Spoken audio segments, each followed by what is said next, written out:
Hello students, કેમ છો બધા? મજામાં?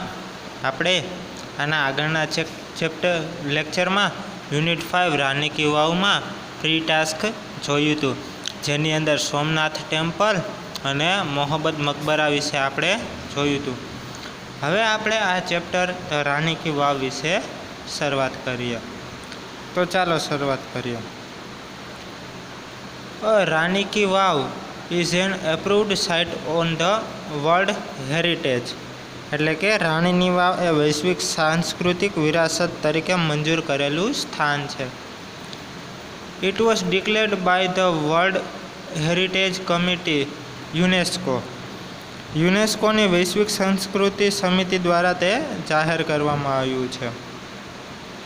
UNESCO has recognized this masterpiece as an exceptional example of water management system.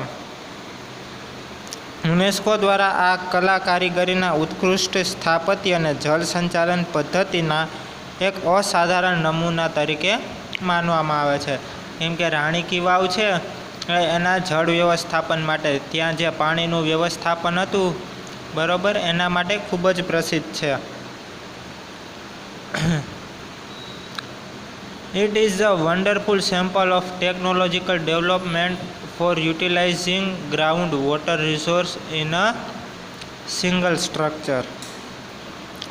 એક વિશાળ વિસ્તારનું એક જ સ્થાપત્યમાં સંગ્રહ કરેલા પાણીના ઉપયોગ માટે તંત્રજ્ઞાનના વિકાસનો અદ્ભુત નમૂનો છે. It is also a unique illustration of breaking large space into smaller volume with artistic presentation. Rani Ki Vav has a great appeal to every observer.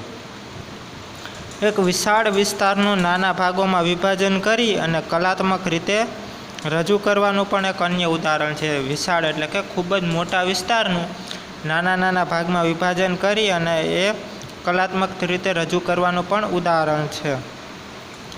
દરેક જોનાર માટે રાણીની વાવ એ ખૂબ જ આકર્ષક છે.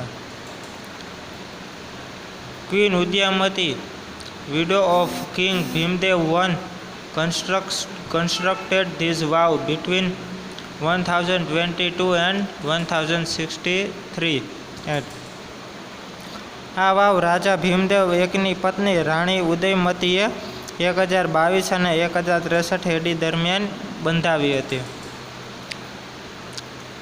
Rani Ki Vav has become one of the most popular places to visit in Gujarat.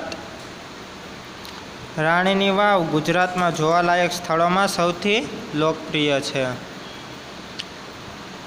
King Bhimdev I belonged to the Solanki dynasty of Anhilwad Pathan. રાજા ભીમદેવ એક અણહિલવાડના સોલંકી રાજવંશના હતા. After his death, Udaymati took up the project for solving the problem of water scarcity faced by the people of Patan. તેમના મૃત્યુ બાદ પાટણની પ્રજા પાણીની અછતની સમસ્યાનો ઉકેલ લાવવા માટે રાણી ઉદયમતીએ આ યોજના હાથ ધરી હતી. Unfortunately, the queen also died before the completion of this structure. પણ કમનસીબે આ સ્થાપત્યની રચનાની સમાપ્તિ પહેલાં જ રાણીનું પણ અવસાન થયું. In the world of architecture, her beautiful idea has received immense appreciation. સ્થાપત્યની દુનિયામાં તેમની આ કલ્પનાની ખૂબ પ્રશંસા થઈ છે. Queen's step wall of Rani Ki Vav is a 7-storied structure. રાણીની વાવ 7 માળનું સ્થાપત્ય છે. This east facing step wall is 64 meters long, 20 meters wide and 27 meters deep. આ પૂર્વાભિમુખ વાવ 64 મીટર લાંબી, 20 મીટર પહોળી અને 27 મીટર ઊંડી છે. Each sculpture, passage, pillar and pavilion In this magnificent structure has enchanting carving.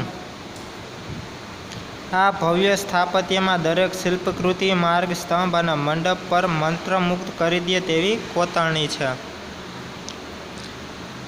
One each side wall there are around 800 sculptures. તેની દિવાલો પર લગભગ 800 જેટલી શિલ્પકૃતિઓ છે.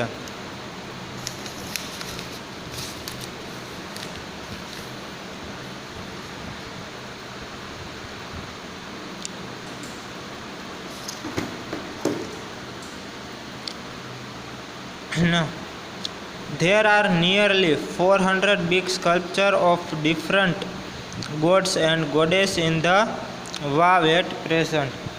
આજે આ વાવમાં વિવિધ દેવી દેવતાઓની આશરે 400 શિલ્પકૃતિઓ છે. This number would have been many more in the past in its original structure. ભૂતકાળમાં મૂળ સ્થાપત્યમાં આ સંખ્યા ઘણી વધારે પણ હોઈ શકે છે. Each story has a narrow corridor for the visitor to appreciate beauty of sculpture and carving engraved on the walls. દરેક માળ પર શિલ્પકૃતિઓ અને દિવાલો પર કરેલી કોતરણીનું સૌંદર્ય માણવા માટે મુલાકાતીઓ માટે એક સાંકડી પસપાળ પણ છે. Even the pillars of the wow are not exception to it. They display splendid artistic marvel on the stone. વાવમાં સ્તંભો પણ આમાં અપવાદ નથી. તે પથ્થર પર ભવ્ય કલાત્મક શ્રેષ્ઠતા દર્શાવે છે. In fact, the wow is solely dedicated to Vishnu. One can find Vishnu in different shapes and postures. ખરેખર તો આ વાવ ખાસ વિષ્ણુને અર્પણ કરવામાં આવી છે. તે વિષ્ણુના વિવિધ રૂપ અને મુદ્રાઓ જોઈ શકો છો.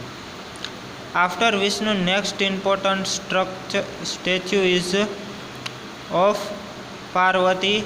Nearly 50 galleries have the sculpture of Parvati, 12 statue of goddess. મોટા ભાગની શિલ્પકૃતિઓ વિષ્ણુને તેમના 10 અવતારમાં દર્શાવે છે. વિષ્ણુ બાદ બીજી મહત્વની મૂર્તિ પાર્વતી છે. લગભગ 15 ગેલેરી એટલે કે પસપાળમાં પાર્વતીની શિલ્પકૃતિ છે અને ગૌરી માતાની 12 મૂર્તિઓ એક સાથે જ જોવા મળે છે.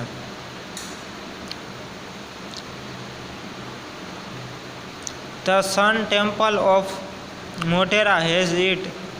This wow has also all the 12 statues of Gauri, namely. જે મોઢેરાના સૂર્ય મંદિરમાં પણ જોવા મળે છે. આ વાવમાં ગૌરીની બધી જ 12 મૂર્તિઓ છે. ઉમા, પાર્વતી, ગૌરી, લલિતા, શ્રેયા, કૃષ્ણા, મહેશ્વરી, રંભા, સાવિત્રી, ત્રિસંદા, ટોટલ એન્ડ ત્રિપુરા. જેમ કે ઉમા, પાર્વતી, ગૌરી, લલિતા, શ્રેયા, કૃષ્ણા, મહેશ્વરી, રંભા, સાવિત્રી, ત્રિસંદા, ટોટલ અને ત્રિપુરા. આ 12 ગૌરીની મૂર્તિ ત્યાં જોવા મળે છે. Besides, there are many statues of god and goddess such as Ganesh, Agni, Vayu, Surya, Bhairav, Chamunda, Brahma, Indra, Indrani, Vaishnavi, Varahi, Mahalakshmi, Kuber, etc.